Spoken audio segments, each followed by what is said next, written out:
નમસ્કાર દર્શક મિત્રો, ટુ ધી પોઈન્ટ કાર્યક્રમમાં આપનું સ્વાગત છે. હું છું પ્રીતિ. દર્શક મિત્રો, જ્યારે પણ ગુજરાતની એટલે કે ગાંધીના ગુજરાતની વાત આવે ત્યારે કહેવાય છે કે ગાંધીના ગુજરાતમાં દારૂબંધી છે.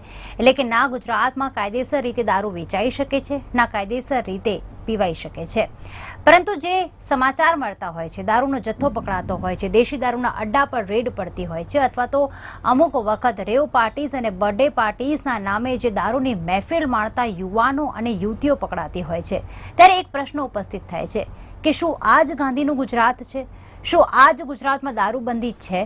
અને આવા અનેક પ્રશ્નો સાથે વારંવાર જ્યારે આવી ઘટનાઓ બહાર આવતી હોય છે, હમણાં 2-3 મહિના પહેલાની જ વાત કરીએ તો રેવ પાર્ટી યોજવામાં આવી હતી ને ઘણા બધા યુવા ધન દારૂની મહેફિલ માણતા, શરાબ અને શબાબની મહેફિલ માણતા પકડાઈ ગયા હતા. કેટલીક વખત ડ્રગ્સ પણ પકડાતું રહેતું હોય છે. અને હાલની જ વાત કરીએ તો 25 જેટલા યુવાનો, 25 જેટલા નબીરાઓ જે છે એક બર્થડે પાર્ટીનું સેલિબ્રેશન કરી રહ્યા હતા અને ત્યાં વિસ્કીની બોટલ્સ, બિયરના ટીન અને ઘણી બધી વસ્તુઓ એવી મળી આવી હતી, એટલે કે નશાયુક્ત વસ્તુ મળી આવી હતી, જેના કારણે ક્યાંક ફરી એક વખત ગાંધીના ગુજરાત પર કલંક લાગી ગયું છે. શા માટે આપણું યુવાધન આ દારૂ જેવા વ્યસનના રવાડે ચડીને બરબાદ થઈ રહ્યું છે? ખરેખર જે વારંવાર કહેવાતું હોય છે કે અમારા લાઈફમાં ઘણું બધું ટેન્શન છે, અમે ઘણા ડિપ્રેશનમાં આવી ગયા છીએ અને એ ડિપ્રેશનને ઓછું કરવા, એ ટેન્શનમાંથી મુક્ત કરવા અને ગમ ભૂલવા માટે અમે દારૂ પીતા હોઈએ છીએ. તો ખરેખર શું દારૂથી ડિપ્રેશન ઓછું થાય છે, ટેન્શન ઘટે છે ખરી, કે દારૂથી પછી ગુનાહિત પ્રવૃત્તિઓને પ્રોત્સાહન મળી રહ્યું છે? ખરેખર યુવાનો દારૂ છોડાવવા માટે, ચલો એક વખત વ્યસનના બંધાણી થઈ ગયા પછી શું તે છોડાવવા માટે, ફરી વખત સુધારવા માટે શું રિહેબિલિટેશન સેન્ટરમાં જતા હોય છે ખરી? આજે ટુ ધી પોઈન્ટ કાર્યક્રમમાં આ જ વિષય પર ચર્ચા કરવી છે અને આ વિષય પર ચર્ચાને આગળ વધારવા અમે આમંત્રિત કર્યા છે કનોરિયા રિહેબિલિટેશન સેન્ટરના સુપ્રિન્ટેન્ડન્ટ ડોક્ટર રાજેન્દ્ર આનંદ. ડોક્ટર રાજેન્દ્ર, નમસ્કાર, સ્વાગત છે આપનું આ કાર્યક્રમ. નમસ્કાર. જ્યારે એમની સાથે છે ડોક્ટર જ્યોતિક બચેજ કે જેઓ જાણીતા મનોચિકિત્સક છે. ડોક્ટર જ્યોતિક, નમસ્કાર, સ્વાગત છે આપનું આ કાર્યક્રમમાં. નમસ્કાર. ડોક્ટર રાજેન્દ્ર, રિહેબિલિટેશન સેન્ટર એ રીતે કામ કરતું હોય છે કે લોકો જે તમાકુના વ્યસની થઈ ગયા હોય, ડ્રગ્સના વ્યસની થઈ ગયા હોય, દારૂના બંધાણી થઈ ગયા હોય, એના માટે કામ કરતું હોય છે કે લોકો આ બધી જ બદીઓમાંથી દૂર થાય. પરંતુ જે વારંવાર આવી ઘટનાઓ બની રહી છે એનો મતલબ એ છે કે ખરેખર આજનું યુવાધન આ દારૂના રવાડે ચડીને બરબાદ તો થઈ રહ્યું છે. ખરેખર શું એટલા જ પ્રમાણમાં યુવાનો, જેટલા બંધાણી બની રહ્યા છે એટલા જ પ્રમાણમાં યુવાનો શું ખરેખર રિહેબિલિટેશન સેન્ટરમાં આવતા હોય છે દારૂ છોડાવવા માટે? નહીં, અમારી પાસે જે આવતો વર્ગ છે એ સાચું કહું તો હાર્ડલી 5% લોકો અહીંયા અમારી પાસે આવતા હોય છે. 100% લોકો પીવે, એમાં 5% જ લોકો દારૂનું વ્યસન છોડવા માટે આવે છે. પોતાના મનથી કેટલા આવતા હોય છે? સમાજના કે પરિવારના કહેવાથી આ 5%માં પણ 2 કે 3% લોકો જ પોતાના ઈચ્છા પ્રમાણે આવતા હોય છે. બાકી તો જબરજસ્તીથી મા બાપ કે ફેમિલી મેમ્બર્સ કે વાઈફ એમને પકડીને લાવતા હોય છે. જી, શું કહેશો ડોક્ટર જ્યોતિક, જ્યારે આવી ઘટનાઓ બનતી હોય છે ત્યારે જે મેં કહ્યું કે પ્રશ્ન ઉપસ્થિત થતો હોય છે કે આ શું ગાંધીનું ગુજરાત છે? શા માટે આજનું યુવાધન આ દારૂ જેવા વ્યસનના રવાડે ચડી રહ્યું છે? એટલે પહેલી વસ્તુ તો એ હું જણાવવા માંગીશ કે ખરેખર જે સાહેબે વાત કરી એ વાત એકદમ સાચી છે કે ખરેખર 5% લોકો જ વ્યસન મુક્તિની સારવાર માટે આવતા હોય છે. વાત આવે છે વ્યસન મુક્તિની, તો એની મુક્તિ કેમ કરવી પડે? કારણ કે વ્યસન નોટ ઓનલી દારૂ પણ કોઈ પણ જાતનું વ્યસન એક માનસિક બીમારી છે. જ્યાં લગી આપણો સમાજ, જ્યાં લગી આપણી જનરલ પબ્લિક એ વસ્તુને ઇગ્નોર કરશે, એ વસ્તુને સમજી નહીં શકે, ત્યાં લગી એની પ્રોપર સારવાર લોકો કરાવવા આવશે નહીં. હું વારંવાર એકની એક વસ્તુ ઘણીવાર ચર્ચા કરતો હોઉં છું કે જેટલા લોકો શરીર પ્રત્યે સજાગ હોય છે એટલા લોકો મન પ્રત્યે સજાગ નથી હોતા. અને તેનું જ મુખ્ય કારણ એ છે કે વ્યસન જે છે એ આપણા મન પર સીધું અસર કરે છે. માનસિક બીમારી એટલે કે વ્યસનની બીમારી જેમાં તલપ લાગે છે. એ તલપ લાગવા પછી દારૂનું પ્રમાણ ધીમે ધીમે કે વ્યસનનું પ્રમાણ ધીમે ધીમે વધતું જતું હોય છે, જેથી કરીને વધુ આનંદ મળે અને એ આનંદના વિષચક્રમાંથી વ્યક્તિ બહાર આવતો જ નથી અથવા આવી નથી શકતો. કારણ કે એની પાછળ વૈજ્ઞાનિક રીતે એવી રિસર્ચ થયેલી છે કે બ્રેનના, મગજના અમુક ભાગો જે છે તેમાં અમુક પ્રકારના રસાયણોની ફેરફાર થાય છે, જેથી કરીને માણસને અંદર ઉત્તેજના અથવા એક્સાઇટમેન્ટ મળતું હોય છે. પરિણામે આ વ્યસનની જે વાત છે આખી એક માનસિક બીમારી છે અને જો એના વિશે આપણે જાગૃતતા ફેલાવીએ તો આઈ થિંક કે વધુ ને વધુ લોકો રિહેબિલિટેશન સર્વિસીસની સેવાઓ લઈ શકે. ઓકે ડૉક્ટર રાજેન્દ્ર, શું કહેવા માંગશો કે દારૂથી માનસિક બીમારીઓ તો ઘણી બધી થાય છે, પણ દારૂ પીવો એ જ એક પ્રકારની માનસિક બીમારી છે. જે યુવાધન કહેતું હોય છે કે ડિપ્રેશન ઓછું કરવા માટે, ટેન્શન ઓછું કરવા અમે દારૂ પીએ છીએ. ખરેખર આપના પાસે જે પણ પેશન્ટ જે દારૂ છોડવા માટે આવતા હોય છે, એક જો મધ્યમ વર્ગની વાત કરીએ તો મધ્યમ વર્ગમાં ઘણો ઓછો વર્ગ, અથવા તો મજૂર વર્ગ હોય, અથવા તો જે હાઈ પ્રોફાઇલ વ્યક્તિઓ હોય છે એ દારૂના રવાડે વધારે ચડતા હોય છે. આપ આ વાતથી કેટલા સમર્થ થાઓ છો કે કયો વર્ગ એ દારૂ પીવા તરફ આકર્ષાતો હોય છે? અમારી પાસે ગરીબ, મધ્યમ વર્ગ અને તવંગર બધા જ લોકો આવે છે. અને આમાં કોઈ ઇકોનોમી ક્લાસ કે હાઈ ક્લાસ કે એવું કંઈ છે જ નહીં, કેમ કે આ એક રોગ છે ને એ રોગ બધાને લાગુ પડે. અને માનસિક જે બ્રાન્ચ છે અમારી સાયકિયાટ્રીની, એમાં જે દારૂની તલબ છે, સાહેબે કીધું એમ, એના વિચારો આવે, તલબ લાગે. અને દરેક દારૂ પીતા માણસને એક અમે એવું જોયું છે કે અંડરલાઈન કોઈ ને કોઈ માનસિક બીમારી પાછી હોય જ છે. આ ઇધર ડિપ્રેશન હોય, ચિંતા હોય, તણાવ હોય, એના લીધે લોકો કદાચ પીતા હોય છે. અથવા તો એક જીનેટિક પણ હોય છે, સાયકોસોશિયલ કન્ડિશન પણ હોય છે, એની સામાજિક પરિસ્થિતિ પણ આમાં કામ કરતી હોય છે. એટલે દારૂ પીવાનો જે રોગ થાય છે એમાં ઘણા બધા પરિબળો ભાગ ભજવે છે. જી, શરૂઆતથી જ કોઈ દારૂનો વ્યસની નથી બની જતો ડૉક્ટર રાજેન્દ્ર. શરૂઆતમાં સોશિયલ ફંક્શનમાં અથવા તો કોઈ ફંક્શન હોય ત્યારે પીવાતું હોય છે, અથવા તો કહેવાય છે કે કોઈ બર્થડે પાર્ટીમાં જઈએ છીએ ત્યારે જે કહેતા હોઈએ છીએ કે અમે થોડું દારૂ પીતા હોઈએ છીએ, અમને કોઈ આદત નથી. પરંતુ જે થોડું થોડું પીતા હોય છે, શું ભવિષ્યમાં એમને આદત લાગી જતી હોય છે ખરી? પછી એ દારૂના બંધાણી થઈ જતા હોય છે, દારૂ વગર નથી રહી શકતા, એવું બનતું હોય છે? હા, એવું ચોક્કસ બનતું હોય છે. દરેક વ્યક્તિ દારૂની શરૂઆત તો હું એવું માનું છું કે કોઈ બર્થડે પાર્ટી કે લગ્નની પાર્ટીમાં બિયરના એક પેકથી જ શરૂ કરે છે. અને પછી મિત્રોના પ્રેશરથી કે કોઈને કોઈ કારણસર એ લોકો આ માત્રા વધારતા જાય છે. અને દરેક વ્યસનના પદાર્થમાં એક એવો ગુણધર્મ છે કે આજે એક પેકથી મજા આવે તો અઠવાડિયા 10 દિવસ પછી કે ઇવન મહિના પછી એને 2 પેક પીવાનું મન થાય. અને એમ કરતાં કરતાં આખી બોટલ ક્યારે પીવાઈ જતી હોય છે આ લોકોને ખબર હોતી નથી. એટલે અને શરીરનું પણ ટોલરન્સ ડેવલપ થતું હોય છે.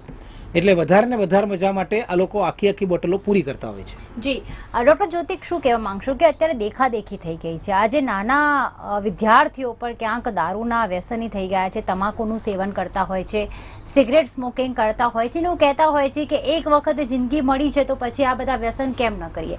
ખરેખર આ બધા વ્યસન કરવાથી શું નાના બાળકોને, યુવાધનને શું મજા આવતી હશે? શું તે લોકો દેખાદેખી અને રિફ્રેશમેન્ટ માટે આ બધા વ્યસનના બંધાણી થઈ જતા હોય છે? હા, એકદમ તમે બહુ સરસ વાત કરી છે. આ સમાજ માટે બહુ ઇમ્પોર્ટન્ટ વાત છે, કારણ કે આજે આપણે જે પણ આપણે ફિલ્મ જોતા હોઈએ છીએ, જે પણ ગીતો જોતા હોઈએ છીએ, એમાંથી લગભગ 20 થી 30% ગીતોમાં તો દારૂનું જ વિવરણ આવતું હોય છે. ઘણી વખત ઘણી જાહેરાતોમાં પણ ભાઈ દારૂના પ્રકારના શેમ્પુ આવતા હોય છે, જેથી કરીને આપણા સમાજમાં કોન્સ્ટન્ટ અથવા સળંગે સળંગ દારૂને લગતી વિચારધારા ફેલાતી હોય છે. બીજું જેમ સાહેબે વાત કરી એમ કે શરૂ એ સોશિયલ ડ્રિંકિંગથી થાય. સોશિયલ ડ્રિંકિંગ એટલે શું કે ભાઈ મારો ફ્રેન્ડ પીએ છે તો હું જરા લગાવી જોઉં કેવી મજા આવે છે. પણ એની પાછળ ઘણી વખત એનો જે ફેમિલી બેકગ્રાઉન્ડ છે એ પણ ઇનડાયરેક્ટલી સપોર્ટ કરતા હોય છે કે ભાઈ આજે એકવાર પાર્ટી કરીને જવા દઈએ આપણે, એમ કરીને 2-4 વાર પાર્ટી જ કરે. સાહેબ એ તો ખાલી 2 મહિને જ પીએ છે, એને થોડી વ્યસન કહેવાય. પણ ખરેખર આવી નાની પાર્ટીઓ અથવા નાના જે શરૂઆતના તબક્કાઓ હોય છે, જેથી કરીને ઘણીવાર ઇમ્પ્રેશન મેળવવા કે જો તે 2 પેગ લગાવે ને હું 4 લગાવું, અથવા ઘણી વખત આપણે ટીવી સિરિયલ્સમાં પણ એવું બતાવવામાં આવે છે કે દારૂની કોમ્પિટિશન થાય કે કેટલી બોટલ કોણ પૂરી કરતું હોય છે. અને એ વસ્તુ આપણા જે ટીનેજ અથવા આપણા જે બાળકો જે છે એ સેન્સેશનલ સિકિંગ છે કે હું ઓછી મહેનતે વધારે કઈ રીતે આનંદ મેળવું, વધારે કઈ રીતે મજા કરું અને દુનિયાને ભૂલી જવું. તો એ ટીનેજના પ્રવાહમાં આવીને આવા વ્યસન તરફ એ વધારે દોરાતા હોય છે. બીજી વસ્તુ કે જે લોકો આ વ્યસન વેચતા હોય છે એને માટે પણ આવા નાના બાળકો કે ટીનેજરો ખૂબ જ સોફ્ટ ટાર્ગેટ હોય છે, કારણ કે એ લોકોને કન્વિન્સ કરવા અથવા એ લોકોને આ દારૂ પીવા માટે પ્રેરવા એ માત્ર એકદમ એ લોકો માટે સહેલી વાત હોય છે. અને એકવાર એ લોકો બંધાણી બનતા હોય છે ને પછી વારંવાર આ વિષચક્રમાં એ પોતાની જાતને જ ફસાઈ દેતા હોય છે. ઓકે, ઘણી વખત ડૉક્ટર જ્યોતિક એવું જોવા મળતું હોય છે કે કદાચ 4-5 મિત્રો હોય, એમાંથી 2 મિત્રો જો દારૂ પીવાનું અવોઇડ કરે કે ના અમે નથી પીતા, અમારા ઘરમાં અલાઉડ નથી, ત્યારે વારંવાર એવું કહેવામાં આવતું હોય છે કે છોકરો થઈને દારૂ નથી પીતો. ઘણી વખત ગર્લ્સની પાર્ટી હોય છે, એમાં પણ કહેવામાં આવે છે કે આધુનિક સમયમાં તો આ બધા વ્યસન હોવા જ જોઈએ. એ એક પ્રકારનું સ્ટાઇલ સ્ટેટમેન્ટ જે કહેવાતું હોય છે એ હોય છે. પ્લસ આપણે વાત કરીએ ટીવી સિરિયલ્સ અને મૂવીઝમાં પોતાના જે આઇકોન્સ હોય છે, જે ગમતો હીરો હોય, ગમતી હિરોઈન હોય, જો એ દારૂનું સેવન કરતા હોય તો ખરેખર એનાથી આ તો યુવાધન કેટલું આકર્ષાઈ જતું હોય છે. શું કહેશો, એમના માનસિક ઉપર કેવી અસર પડતી હોય છે જ્યારે એ પોતાના આઇકોનને દારૂ પીતા જોવે છે ત્યારે? હું તો એમ કહું છું કે જનરલી ફિલ્મ ને બધું તો દૂરની વાત છે, આપણે ઘણીવાર દિવસમાં કલાક જોતા હોય છે, ઘણીવાર તો લોકોના ઘરમાં જ દારૂ પીવાતો હોય છે અને એને જ લોકો ઇગ્નોર કરતા હોય છે કે ભાઈ પપ્પા તો ઘરે આવીને રિલેક્સ થવા માટે પીએ છે. તો ખરેખર જે આવી પ્રવૃત્તિઓ ઘરમાં ચાલતી હોય તો દરેક ફેમિલી મેમ્બરે પોતાના લેવલે પ્રયત્ન કરવો જોઈએ, જેથી કરીને આ ઇફેક્ટ એ લોકોના બાળકો પર કે નેક્સ્ટ જનરેશન પર ન પડે. કારણ કે ટીન એજના બાળકો કે નાની ઉંમરના બાળકો હંમેશા એ લોકોને પ્લેઝર સિકિંગ કે મને ગમે તે પ્રવૃત્તિમાં મજા આવી જોઈએ એવી માનસિકતા ધરાવતા હોય છે. અને એ પરિસ્થિતિમાં અથવા એ કન્ડિશનમાં જો એને આપણે એક વાલી તરીકે કે એઝ અ વડીલ ફેમિલી મેમ્બર તરીકે જો સાચી દિશા ન બતાવીએ તો ખરેખર એ ભૂલ ફેમિલીવાળાની કહી શકાય. કારણ કે ઘણી વખત તો મેં એવું પણ જોયું છે કે સોશિયલ ડ્રિંકિંગ ઘરે થતું હોય, ઘરે પણ ટીનેજ પણ એના ફાધરની સાથે ડ્રિંક કરતા હોય, ત્યારે કોઈ લઈને ડૉક્ટર પાસે ના આવે. ગામમાં દારૂ પીને એક્સિડન્ટો થતા હોય, પીને પડી જતા હોય, વાગી જતું હોય, ત્યારે પણ કોઈ હોસ્પિટલમાં લઈને વ્યસન મુક્તિ માટે નથી આવતું હતું. પણ ઘરમાં નુકસાની કરી, ઘરમાં મમ્મીને લાફો માર્યો એટલે તરત ડૉક્ટરની પાસે દોડશે કે સાહેબ આની વ્યસન મુક્તિ કરો હવે. પણ ત્યારે ખરેખર એ વ્યસનનું લેવલ બહુ જ આગળ પડતું થઈ ગયું હોય છે, જેની સારવાર કરવી ઘણી ગંભીર ને ઘણી મુશ્કેલ હોય છે. જે આપ આ વાતને માનો છો ડૉક્ટર રાજેન્દ્ર, કારણ કે આપ રિહેબિલિટેશન સેન્ટર સાથે જોડાયેલા છો, ખરેખર બહાર ધાંધલ ધમાલ કરે ત્યારે બાળકોને કે સંતાનોને કંઈ જ કહેવામાં નથી આવતું. જો ઘરમાં કંઈ નુકસાન કરે દારૂ પીને, ત્યારબાદ જ માતા પિતા, પછી એ પત્ની હોય કે એમના બાળકો હોય ત્યારે જાગૃત થતા હોય છે કે ચલો હવે રિહેબિલિટેશન સેન્ટરમાં જઈએ. આપને લાગે છે કે શરૂઆતમાં જ્યારે 1-2 પેકથી શરૂ કરવામાં આવે છે ત્યારે ધીરે એને લાઇટ લેવું ક્યાંક આ ગંભીર સ્થિતિનું પરિણામ સ્વરૂપ થઈ શકે? છેલ્લે લોકો જાગૃત થતા હોય છે, પરિવારજનો જાગૃત થતા હોય છે, આપને લાગે છે? ના, સાહેબની વાત ચોક્કસ સાચી છે. અમારા ત્યાં જેટલા પણ લોકો આવે છે, હું એવું માનું છું કે મા બાપ મીન્સ પેરેન્ટ્સ કે વાઈફ કે એ લોકો એને શેલ્ટર આપે છે અને શેલ્ટર આપીને એને દારૂનું વ્યસન વધારે છે. અને સૌ પ્રથમ તો શું છે કે પોતાને નુકસાન નથી થતું, બીજાનું જે થવું હોય થાય એવી એક મેન્ટાલિટી ચોક્કસ મા બાપમાં પણ પ્રવૃત્તિ હોય છે. અને પહેલી વાર ધારો કે પીને આવ્યો અને પડીને આવ્યો તો તરત જ મા બાપ એને છુપાવવાનો પ્રયત્ન કરતા હોય છે. એટલે દે આર ઓલ્સો રિસ્પોન્સિબલ આ બધી ટેવો માટે કે આ દારૂના વ્યસન માટે. મા બાપ, પત્ની, સગાવાલા એ બધા જ ચોક્કસ રિસ્પોન્સિબલ છે, જવાબદાર છે. જી ડૉક્ટર રાજેન્દ્ર, આપ એવું માનો છો કે કેટલોક સમાજ હજી પણ એવો છે કે ભલે એમના ઘરમાં કોઈ દારૂનું વ્યસન ધરાવે છે તો પણ રિહેબિલિટેશન સેન્ટરમાં જવા માટે, ત્યાં એડમિટ એને કરવા માટે ક્યાંક શરમ અનુભવતો હોય છે, કારણ કે એમની સમાજમાં ખોટી છાપ પડે છે કે શું આમનો પતિ કે આમનો છોકરો દારૂ પીતો હશે? લાગે છે આપને એવું? હા, ચોક્કસ છે. આજની તારીખમાં પણ અમારી આખી બ્રાન્ચ માટે સોશિયલ સ્ટિગ્મા છે અને લોકો અમને બતાવવા માટે આજે પણ મને કોઈ એપોઇન્ટમેન્ટ લેવી હોય તો રાત્રે 9 વાગ્યા પછી જ બતાવવાનું વાત કરે કે સાહેબ રાત્રે 9 વાગે મળશો. ત્યારે મને ખબર પડે કે બીજા લોકો ના જોવે એટલા માટે રાત્રે 9 વાગે બતાવવાની વાત કરે છે. એમ દારૂમાં પણ એવું ચોક્કસ છે કે જ્યારે ખબર પડે છે અથવા તો મા બાપ ખખડાવે કે વાઈફ માથાકૂટ કરે કે વાઈફ રિસાઈન જાય ત્યારે એ પ્રયત્ન ચોક્કસ કરે આવવાનો, પણ એ બધા જ સગાવાલા આવા બધા એમના ઉપાયો પણ કારગત નીવડતા નથી. જી ડૉક્ટર રાજેન્દ્ર, શું કહેવા માંગો છો? એક વસ્તુ ઉમેરીશ કે ઘણીવાર જેમ સાહેબે વાત કરી કે સ્પેસિફિક ટાઈમે જે લોકો આવતા હોય છે, એની પાછળની બીજી એક વાત પણ એ છે કે ઘણીવાર લોકો એક્સપર્ટને બતાવતા જ નથી હોતા. ઘણીવાર આપણે જોતા હોઈએ છીએ કે સમાચાર પત્રોમાં કે ઘણીવાર ટીવી પર એવી જાહેરાતો આવે છે કે દારૂ છોડાવો, અને એની પાછળ ઘણીવાર ઘણી બધી એવી દવાઓ કે જે વ્યસન મુક્તિની હોતી પણ નથી, એવી હજારો લાખો રૂપિયાની દવાઓની પાછળ લોકો પૈસાનો વ્યય કરતા હોય છે. એના કરતા એકદમ સરળ અને સિમ્પલ બાબત છે. સીધો સવાલ પૂછીશ. આપે જે વાત કરી કે અખબારોમાં એવી જાહેરાતો આવતી હોય છે 24 કલાકમાં 48 કલાકમાં દારૂ છોડાવો, કદાચ અનુભવ એવું મારો કહી રહ્યો છે કે એમાં કેટલીક દવાઓ આપવામાં આવે છે કે તમે દૂધમાં મિલાવીને કે પાણીમાં મિલાવી એને છુપાઈને પીવડાવી દો તો એનું દારૂ પીવાનું ઓછું થઈ જાય અથવા બંધ થઈ જતું હોય છે. થાય છે ખરી એનાથી? એ અશક્ય બાબત છે. પહેલી વસ્તુ તો એ છે કે દવા કઈ વાપરે છે એના પર જ આપણને નથી ખબર. બીજું કે ઘણી દવા એવી આવે છે જે દારૂ મૂકવા માટેની આવે છે કે દારૂ એની એ દવા તમે આપો અને જો વ્યક્તિ કોઈ દારૂ પીએ તો એના રિએક્શન આવે જેને કારણે એનો શ્વાસ રોકાઈ જાય અને હૃદય બંધ પડી જાય. એટલે મારી દ્રષ્ટિએ આપણે અમાનવીય કરી રહ્યા છીએ કે જે વ્યક્તિને ખરેખર દારૂ છોડવો છે એની જાણ બહાર તમે એની દવા આપો છો અને છતાંય દારૂ પીશે અને એ ગુજરી ગયો તો એની જવાબદારી કોણ લેશે? એવી કોઈ વાતોમાં મારી દ્રષ્ટિએ કોઈ પણ વ્યક્તિ આવવું ના જોઈએ. એના કરતાં બેટર એ છે કે તમે એના નિષ્ણાત, વ્યસન મુક્તિના નિષ્ણાત, જે ડૉક્ટર, MD અથવા ડિપ્લોમા સાયકેટ્રીની ડિગ્રી ધરાવતા હોય છે એવા જ લોકોનો સંપર્ક કરવો જોઈએ, નહીં કે આવા વ્યસન મુક્તિના કેન્દ્ર કે જેમાં કોઈ ડૉક્ટર પણ ન હોય. જી ડૉક્ટર રાજેન્દ્ર, શું કહેવા માંગશો કે આખરે દારૂ કેવી રીતે છોડાવવો? ઘણા બધા લોકો એવા હશે જેમના ઘરમાં દારૂના બંધાણી હશે અને આ રીતે કદાચ એવી દવાઓનો એ છુપા ઉપયોગ પણ કરતા હશે. ખરેખર એ દવાઓ કેટલી ખતરનાક છે તો ડૉક્ટર જ્યોતિકે જણાવ્યું જ, પરંતુ દારૂ પ્રોપર રીતે કઈ રીતે છોડાવવો જોઈએ? આ આખી એક સાયન્ટિફિક મેથડ છે અને એક દવા જ એમાં ઉપયોગી નથી. દર્દીનો ઇતિહાસ તપાસવાનો હોય છે, એના ઇતિહાસ પ્રમાણે એને કોઈ બીજી માનસિક બીમારી છે કે કેમ એ પણ જોવાનું હોય છે. સાથે સાથે એમનું કાઉન્સેલિંગ, એમની સાયકોથેરાપી, રિલેપ્સ પ્રિવેન્સિંગ એટલે ફરીવાર ના પીવે એના માટે શું કરવાનું, ફેમિલી કાઉન્સેલિંગ, કેમ કે આપણા સમાજમાં દારૂનું વ્યસન અથવા તો કોઈ પણ વ્યસન એક માનસિક રોગ છે એવી કોઈ જાતની અવેરનેસ નથી. કોઈને પણ ખબર નથી કે આ રીતે છોડાવાય. એટલે બધા લોકો બહુ શોર્ટકટ વિચારતા હોય છે અને આ રીતે શું કહેવાય કે કયા વગર દારૂ છોડાવો અને એવામાં એવી લોભામણી જાહેરાત હતી એ લોકો લોભાતા હોય છે.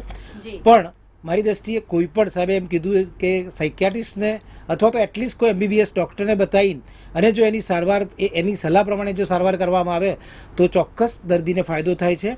અને અગત્યની બાબત એ છે, સેન્ટરોમાં તો અમે મોટિવેશન સિવાય કોઈને દાખલ નથી કરતા. જો વ્યક્તિનું દારૂ છોડવાનું મોટિવેશન ના હોય તો ચોક્કસ બધા જ લોકો એમાં નિષ્ફળ જવાના છે અને નિષ્ફળતા વધારે તકલીફવાળી હોય છે. કેમ કે એકવાર નિષ્ફળ જાઓ એટલે દર્દી તો એવું જ કહેતો હોય છે કે હું તો કહેતો હતો, તમે મને છોડાવવા માગતા હતા. અને એક ખોટી માન્યતા સમાજમાં ફેલાઈ રહી છે કે દારૂથી એક વ્યક્તિ દારૂડિયો થયો એટલે પછી એને મરે છૂટકો, એ દારૂ છોડી ના શકે. પણ ખરેખર એવું નથી. એની સાયન્ટિફિક સારવાર દરેક જનરલ હોસ્પિટલમાં, દરેક વ્યસન મુક્તિ કેન્દ્રમાં જ્યાં સાયકિયાટ્રિસ્ટ અવેલેબલ છે ત્યાં ચોક્કસ મળે છે અને એ પ્રમાણે જવું જોઈએ. જી ડૉક્ટર જ્યોતિ, જાહેરાતોની ઘણી બધી અસર થતી હોય છે. જેમ કદાચ તમે એવી જાહેરાત જુઓ કે કહ્યા વગર દારૂ છોડાવો તો તરત એના લોકો આકર્ષાઈ જતા હોય છે.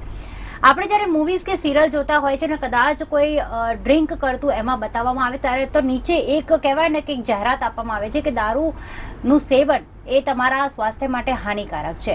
હાલમાં જ સુપ્રીમ કોર્ટનો એક એવો ચુકાદો પણ આવ્યો કે સિગરેટના પેકેટ્સ ઉપર અથવા તો તમાકુની જે કહેવાય કે બહાર પાન મસાલા મળે છે એના પર 85% એનું કવર જે છે એવી જાહેરાતથી હોવું જોઈએ કે તમારા સ્વાસ્થ્ય માટે આ હાનિકારક છે. માત્ર એક લાઈન લખી દેવાથી કે ઇન્જુરિયસ ટુ હેલ્થ એ નહીં ચાલે. હવે 85% તમારે જાહેરાતો આપવી પડશે.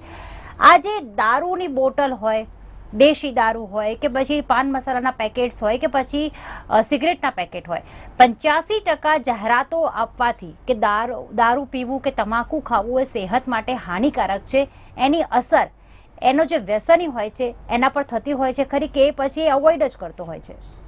આ જે છે આખો એ રાષ્ટ્રને લગતો પ્રશ્ન છે. એટલે આ લીગલ પ્રશ્ન આવે કે જ્યાં જ્યાં દારૂબંધી નથી અથવા જ્યાં જ્યાં દારૂબંધી છે તમામ દેશમાં, તમામ રાજ્યોમાં, જો આવું લેબલ લગાવવામાં આવે તો એમાં ખાસ કરીને આપણી સરકારે એવો એક લો જાહેર કરવો પડે. અને તમે જેમ વાત કરી કે અસર પડે છે કે નહીં, અસર ચોક્કસ પડે છે, પણ ખરેખર અસર વ્યક્તિએ કેટલી હદે લેવી એ વ્યક્તિ પર છે. આપણે જોતા હોઈએ છીએ કે તમાકુના પેકેટ પર આજે પણ ઘણીવાર કેન્સરના મોઢા બતાવ્યા હોય છે અથવા એવા કેન્સરના ચિહ્નો બતાવ્યા હોય છે, પણ જ્યાં લગી એ વ્યક્તિ એ વસ્તુની ગંભીરતાને પોતે નહીં સમજી શકે, જેમ સાહેબે વાત કરી મોટિવેશન, કે જ્યાં લગી એને પોતે જ અંદરથી નહીં થાય કે હું જે કરી રહ્યું છું એ મારા માટે, મારા પરિવાર માટે, મારા ભવિષ્ય માટે અથવા મારા રાષ્ટ્ર માટે નુકસાનકારક વસ્તુ છે, ત્યાં લગી એ વસ્તુ એટલી અસરકારક નહીં નીવડે. પણ જો લેબલ લગાવીએ તો મને એવું લાગે છે કે કદાચ લેબલની ઇફેક્ટને કારણે 10 થી 15% એટલીસ્ટ લોકો વ્યસન મુક્તિ માટે જતા થાય તો પણ ઘણો ફરક આપણે લોકોને પહોંચાડી શકીએ. કારણ કે આશરે આંકડાકીય જોવા જઈએ તો લગભગ 20 થી 30% લોકો ભારતના આ વ્યસનને લગતી પ્રવૃત્તિ સાથે જોડાયેલા છે. અને છેલ્લા 15 વર્ષના સર્વે કરીએ તો લગભગ 170% રાઇઝ ઇન આલ્કોહોલ યુઝ એવું રિસર્ચ પણ થયેલું છે. એટલે જ્યારે આટલા વ્યાપમાં આ વસ્તુ છે તો આવો મેસેજ, આવું વસ્તુ આપણે લેબલ પર જો સ્પ્રેડ કરીએ તો એની જાગૃતતા વધી શકે. માત્ર ને માત્ર વ્યસનને કારણે નુકસાન થાય છે એટલું જ નહીં, પણ વ્યસનની સારવાર શક્ય છે એવું પણ એક લેબલમાં એડિશન કરવાની ખૂબ જ જરૂરત છે. ચોક્કસ. એટલે ખાસ જો આપણે આપણા સમાજને, આપણા યુવાધનને આપણે બરબાદ થતું બચાવવું હોય તો ક્યાંક એને જે દારૂ છોડાવવાની જાહેરાતો આવે છે એના બદલે કોઈ સારા રિહેબિલિટેશન સેન્ટરમાં એટલે કે વ્યસન મુક્તિ કેન્દ્રમાં લઈ જવામાં આવે ને સાથે સાથે માતા પિતા પત્ની કે પછી જે ઘરના વડીલો હોય છે એ પહેલાંથી જ જાગૃત થાય, એના વર્તન પરથી સમજે. કદાચ એક પેક લીધો હોય તો એને રોકે અને પછી કહે કે ના, હવે દારૂ જો એક ટીપું પણ લઈશ તો ચોક્કસથી એ જે છે એને એક ફૂલ બોટલ થતાં વાર નહીં લાગે. જો આ બધી જાગૃતતા સમાજમાં આવશે તો ચોક્કસથી આપણા સમાજને આપણે વ્યસન મુક્ત બનાવી શકીશું. ખૂબ ખૂબ ધન્યવાદ ડૉક્ટર જ્યોતિક અને ડૉક્ટર રાજેન્દ્ર ચર્ચામાં ભાગ લેવા બદલ. Thank you very much for coming. નમસ્કાર. તો અત્યારે બસ આટલું જ. ફરી મળીશું ટુ ધી પોઈન્ટ મેકના વિષય સાથે. ત્યાં સુધી પ્રીતિને રજા આપશો. નમસ્કાર.